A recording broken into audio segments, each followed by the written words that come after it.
the incidence is around the white and black issue, around the Rodney King, but somehow Koreans are collectively punished through this process, and there is no fair compensation for this, burning of the stores and the loss of property, all those things. That's how much Korean Americans is caught between the two major racial forces, but almost at that time as defenseless, to protect. I think that's a context where some Korean men picked up the gun and have to defend. Yeah. As a self-defense. So, me as a Christian, it's a very, as Naomi talked about, it's a very sad and very unfortunate. And think about, majority of African Americans go to church. 70% of, I bet, Korean Muslims and Korean Americans are also affiliated with the church. So why these two communities, children of God, have this much of deep misunderstanding and alienation and conflict? Just to give you guys a little bit about our food today, this is not so much unlike the food that Korean store owners would probably eat on a day-to-day basis, especially if they're busy.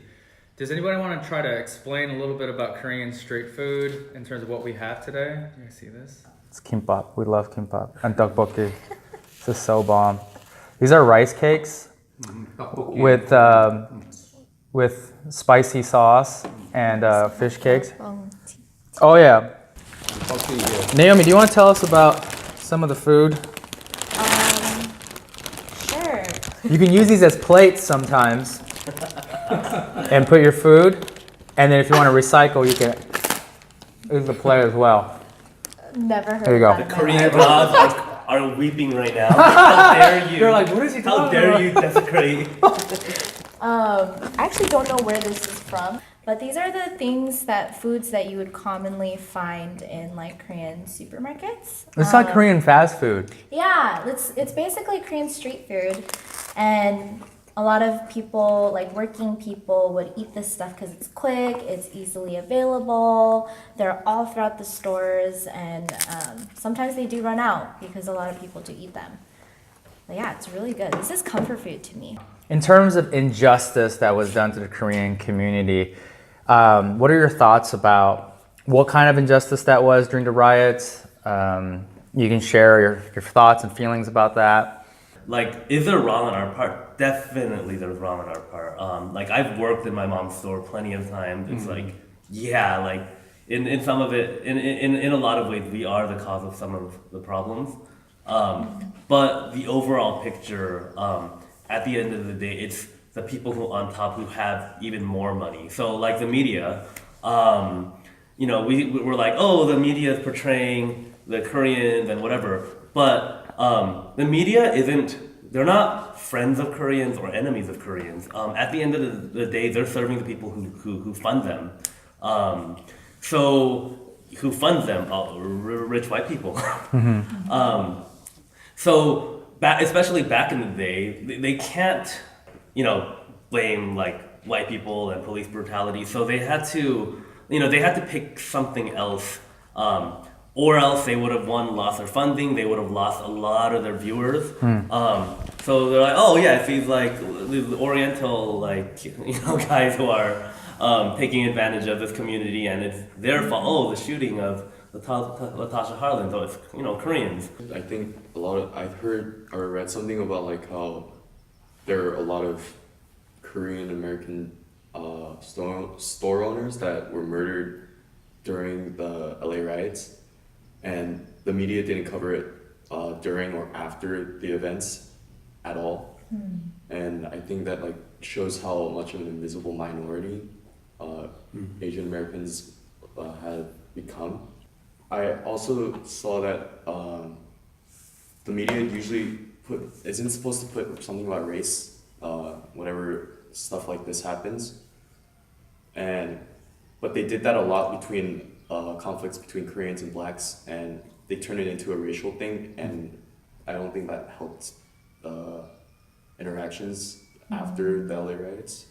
By a show of hands, who here thinks if these 2,300 businesses were owned by white Americans, that it wouldn't be 2,300 businesses? Maybe. Okay. Yeah. You want to elaborate on that? Well, like the police set up their blockade on what, like Western or like Crenshaw, which is west of that is where all the rich white people live. That's right. East of that is where all the people of color are. Yeah. So like it's like I think everybody knows. Yeah.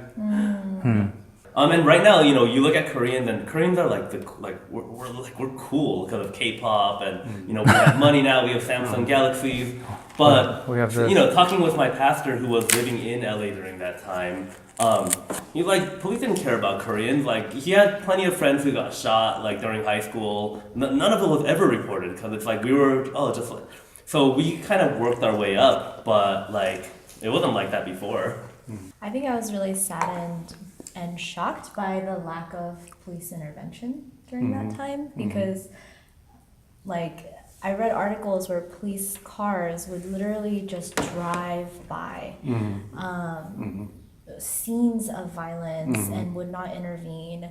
And that's what led to Korean store owners following that, like getting their own protection and weapons. And I read an article where there was a car full of young Korean men with guns, and and they had the guns pointed out in the vehicle with the windows down, and they passed by a cop car and they're like, oh shoot, like we're gonna get arrested.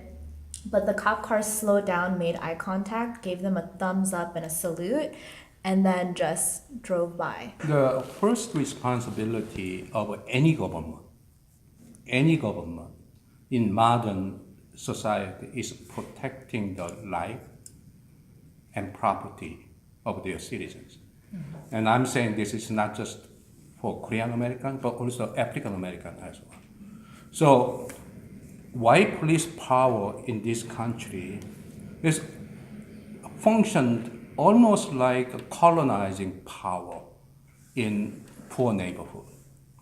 And at the same time, they never extended that protection, and citizens who came here to pay tax and send kids to the school so that they can make this country better.